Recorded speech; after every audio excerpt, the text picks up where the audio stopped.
Kahit Bicol, Cebu, Davao at ilang pamahagi ng Visayas at Mindanao ay tiyak na sa daan na abutan ng Pasko. Hindi Ito naman kasi yung mga Jojo biyahe yan. na nakasulang ng mahigit isang araw bago makarating sa kanilang destinasyon. Ayon sa mga nakausap natin kanina dito sa terminal, may ilan sa kanila na ngayong mismong bisperas lang daw ng Pasko nakabili ng ticket o kaya na may nagkaroon ng oras para makabiyahe. Ang iba naman, namamahalan sa presyo ng ticket sa aeroplano kaya tiniis magpas kahit matagal-tagal ang biyahe. Sa ngayon, pulibog pa rin ang mga karamihan ng biyaheng papuntang Bicol, Visayas at Mindanao hanggang December 31. Pero, pag itiyak ng pamunuan ng PITX, hindi naman daw kukulangin ang mga bus unit. Kung sakali naman daw na mas dumami pa ang pasahero ngayong araw, handa naman daw silang magdagdag pa ng scheduled trips para ma-accommodate ang mga pasahero. Open pa rin for walk-ins ang mga kumpanya ng bus dito. Samantala, sa kanila ng paulit-ulit na paalala, may mga nakumpisa pa rin pinagbabawal na bagay dito sa terminal tulad ng mga matatalim na bagay at mga lighter. Mas sinigpitan naman ang seguridad dito sa PITX at nagdagdag na rin na nakastandby ng mga polis at pumikot ng K9 dogs. Ngayong tanghali, umalo na sa mahigit 90,000 na mga pasahero dito sa PITX. Kaya naman patuloy ang panawagan siya sa mga pasahero na ingatan ang kanilang mga gamit at iwasan na ang magdala ng mga pinagpapawal. Yan ang mga latest dito sa PITX.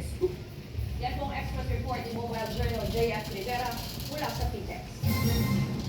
Kahit tulibog na ang ilang biyahe, patuloy pa rin ang pagdating naman ng mga pasahero rin sa Cubao Bus Terminal para makahabol sa Noche Buena mamaya at live. Mula sa Cubao Express Report, si Mobile Journal Amy Atienza. Amy, parang makilan-kilan na lang yung mga nakikita ko pasahero dyan. Marami tandaan. Yes, kung ikukumpara kahapon, mas kaunti na yung bilang ng mga pasahero dito sa Cubao Bus Terminal ngayong bisperas ng Pasko. Hindi man ganoon karami ang bilang ng mga pasahero, tuloy-tuloy pa rin ang dating ng mga umuwi sa kanilang probinsya para sa Pasko. Ako na ito, puro 100 sa Mas akin. pinili nilang lumuwas ngayong araw dahil ngayon lang sila na bakante sa trabaho habang ang iba naman nais daw makaiwas sa matinding trapiko.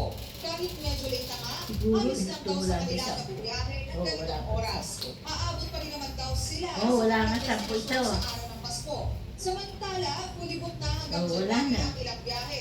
Kabilang dyan ang mga papuntang Sorsogon, Legazpi at Quezon Province. Maging ang mga bus na biyaheng Baguio, La Union, Lingayen, Pangasinan at Olongapo. Sinisigurado Ba't walang naman yung isa? ng bus terminals na handa Baka sa nilabas mo na. extra trips.